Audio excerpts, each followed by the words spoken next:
Hello there. Oh, I am so sorry. I didn't mean to startle you.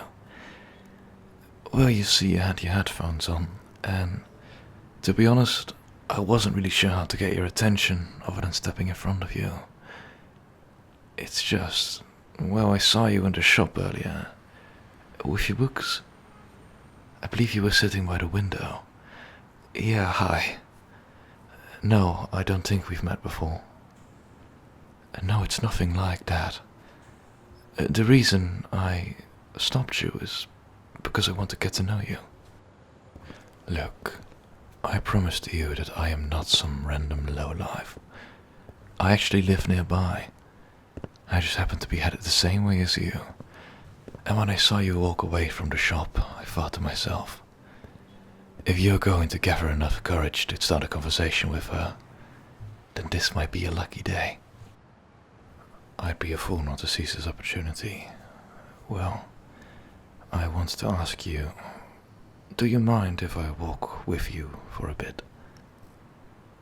Yeah, I live this way, I promise. I'm not that far, just a couple more blocks. That's what I love about this city. Everything is so easy to walk to. Wonderful. Well, if you don't mind the company, would you mind?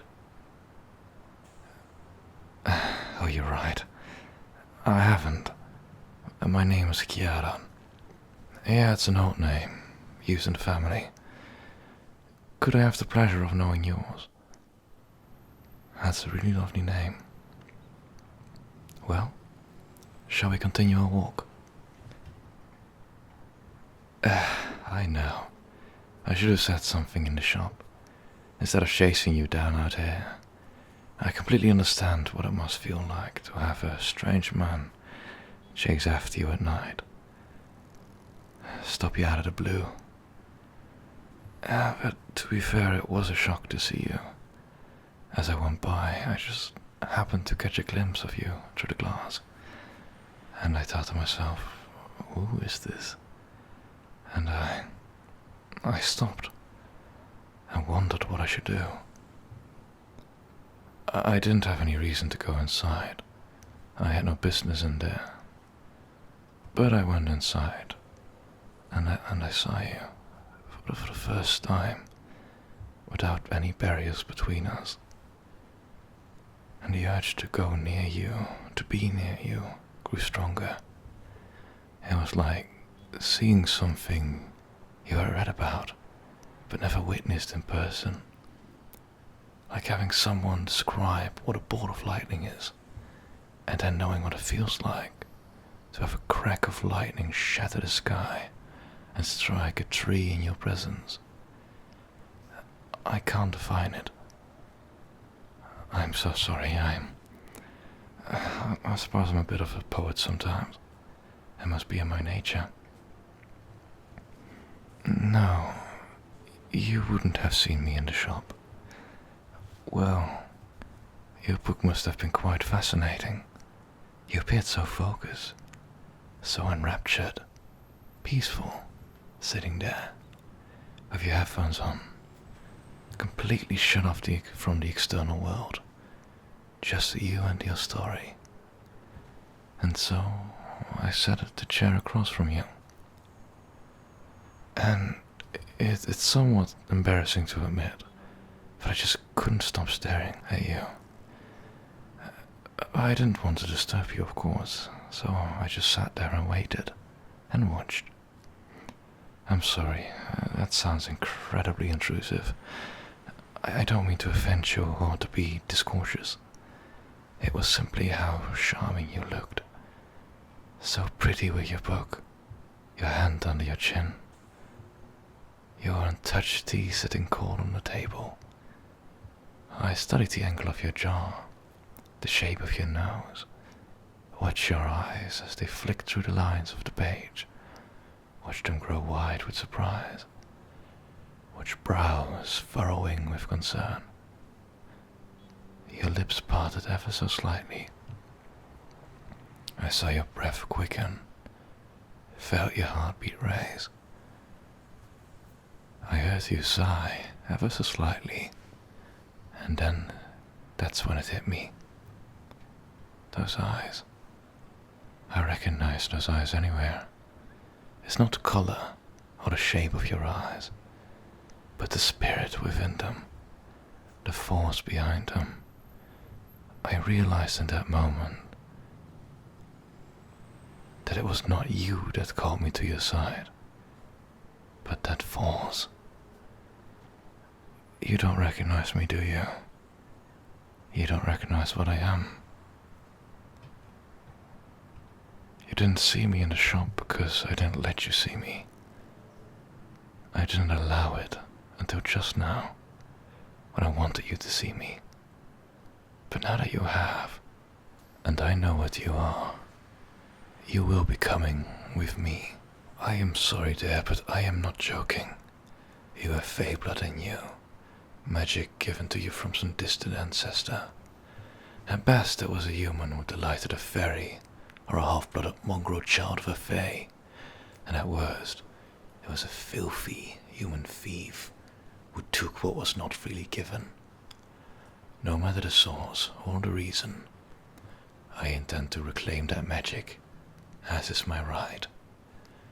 You try to laugh it off, but I can see it in your eyes. The smallest spark of fear, of realization, of understanding. The understanding of the trap that has been laid.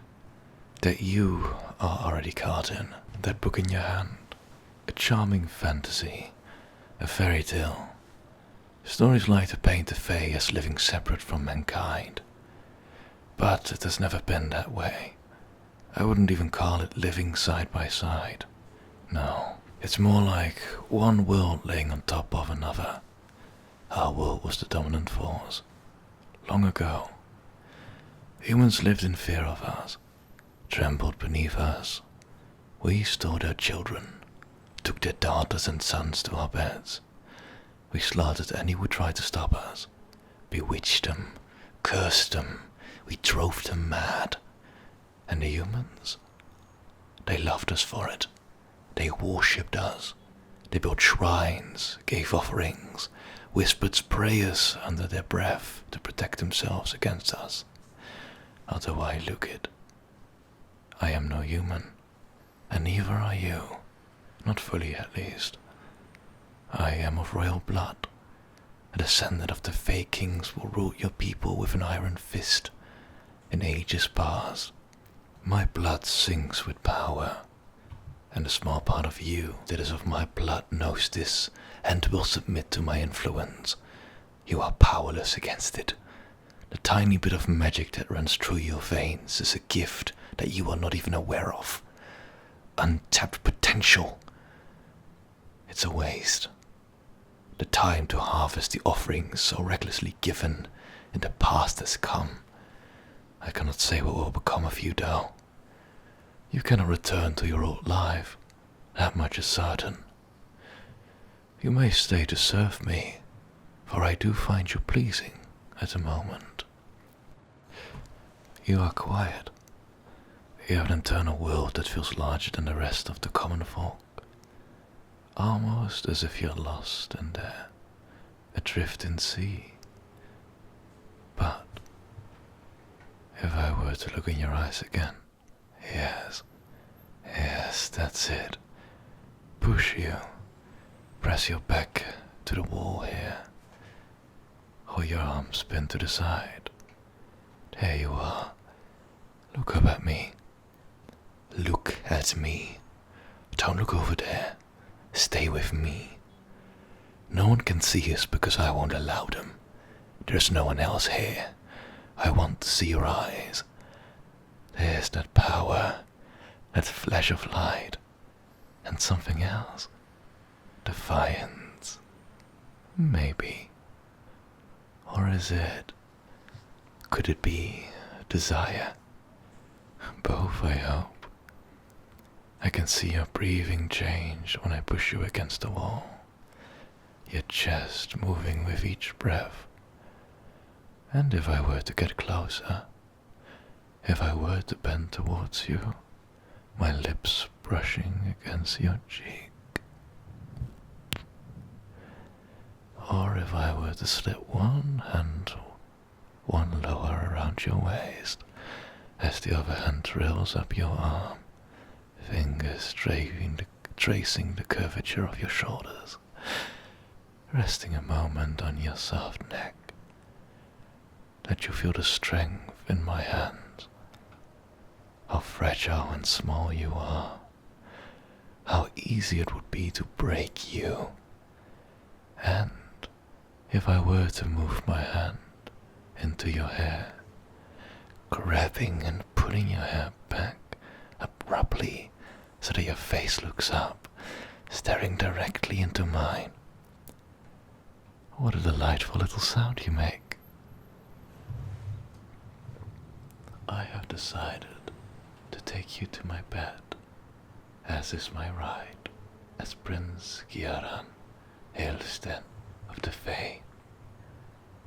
Yes, I do want you to serve me after I take away your power, your Fae blood. I want to keep you, my pet. I want to drag you out of that quiet, internal place you run to. I want to see what of a little sound I can get you to make. Or the extraction of Fae magic might kill you. It is unknown. But first we will continue our walk. I am enjoying this. It is a pleasant walk among the common folk with you. Give me your hand. I said, give me your hand. Are you obedient enough to heed my warning, or must I decree it? There we are, my good pet. I would hate to have to discipline you so soon in our arrangement. Now, we'll be turning into here, yes, into the park. I know I promised to walk you home, and I will, in a way. I'm not taking you to my home.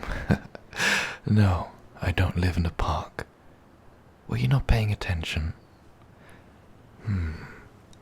We'll have to work on that if you're going to last very long. When the Fey world was the dominant one, the common folk, the humans lived among us, each in the open. Now we live hidden among them.